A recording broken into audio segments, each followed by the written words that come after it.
Okay, class, today we're talking about the principles of astrotheology.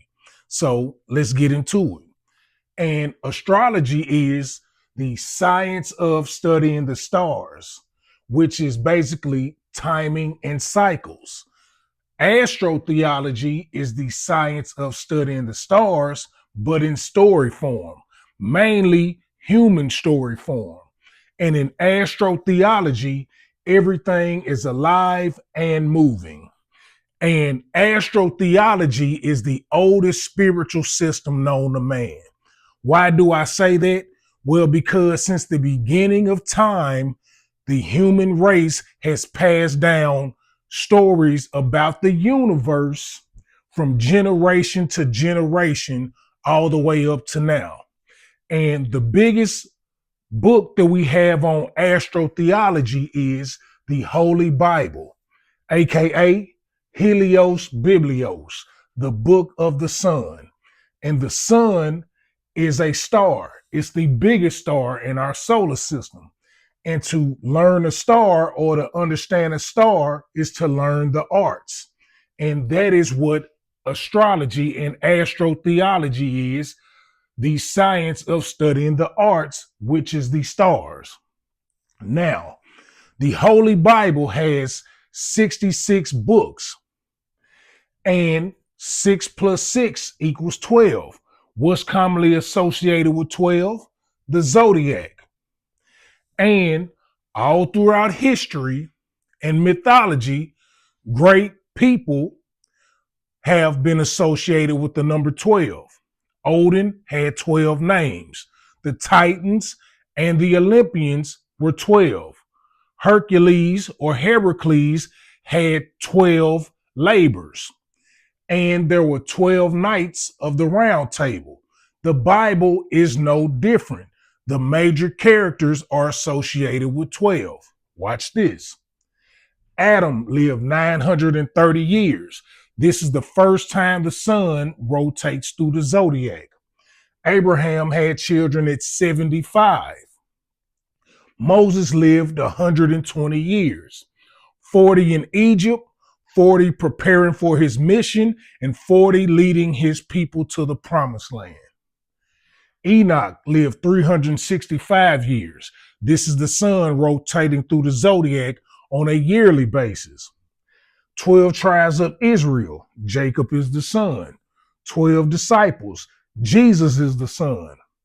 Solomon, who is the most intelligent man of the biblical era, represents the sun and the moon, or Sol and Mon.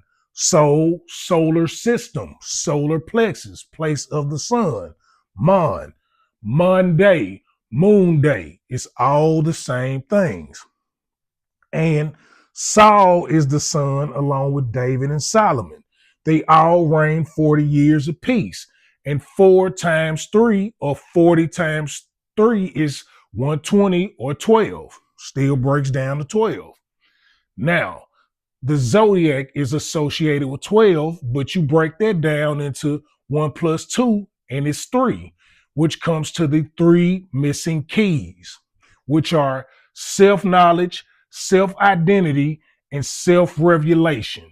And when you understand the zodiac and how the universe works, or astrotheology, and how it works and how it affects your life, you understand these 3 keys.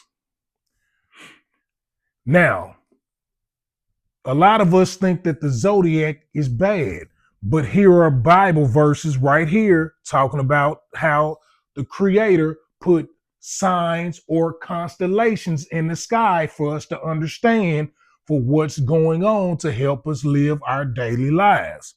But I want to focus on Job 38, 31 through 35.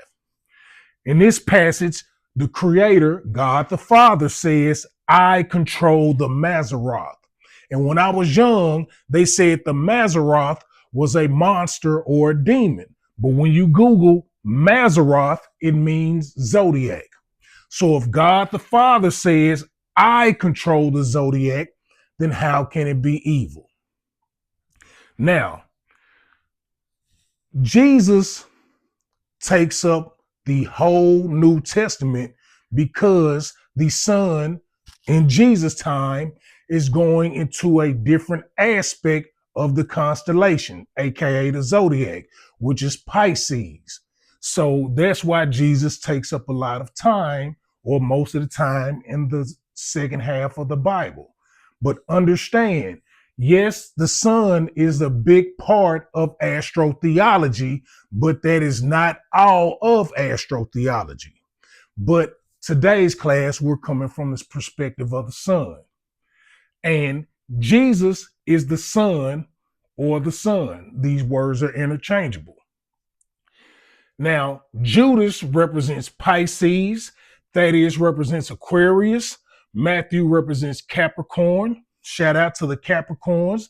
Today is the first day of Capricorn season, the 22nd, and the 22nd of each month is considered the Passover month to the next sign. James, Sagittarius. I'm a Sagittarius. Shout out to everybody who sent the birthday wishes.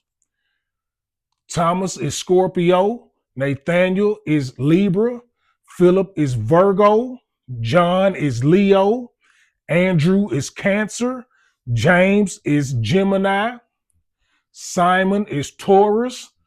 And Peter is Aries. Now, one thing that they don't talk about is the 13th disciple, and that is Matthias.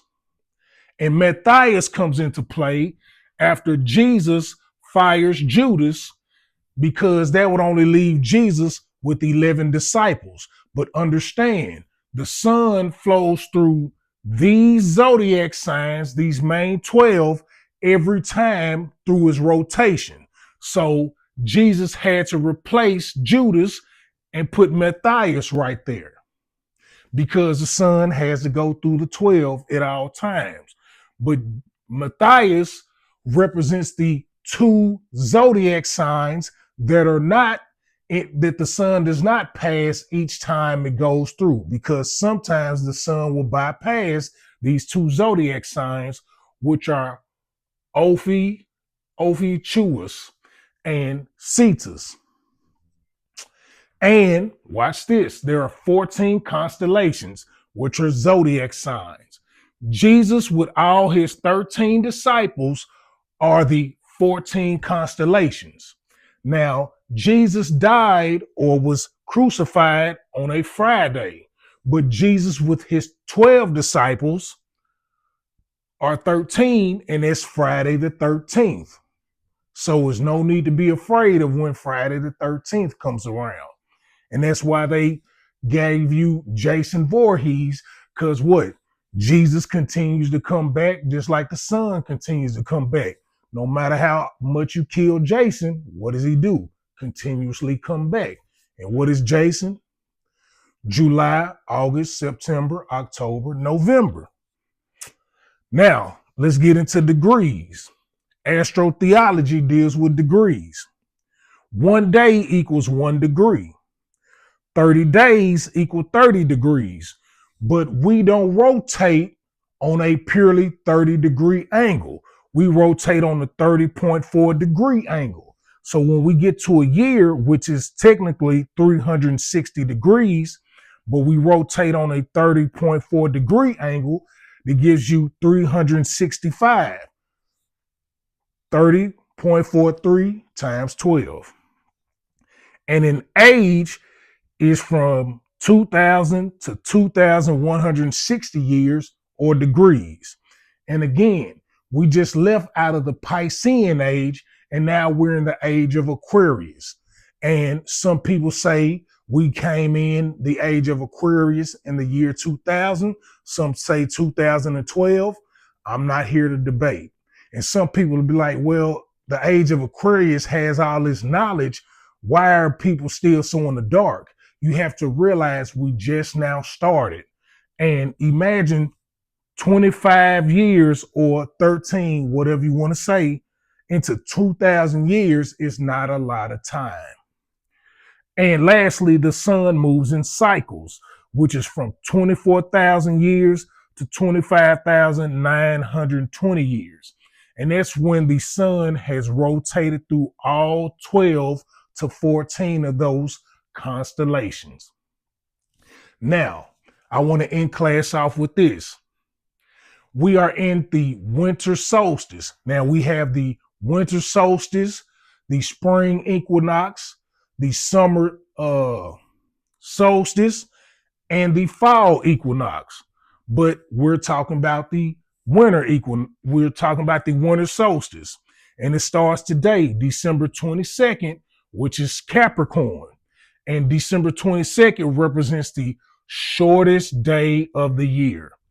And when ancient astronomers and astrologers used to look in their telescope, when the sun will rotate through the zodiac from the 22nd through the 24th, it slowed down to a point where it looks like it's not even moving.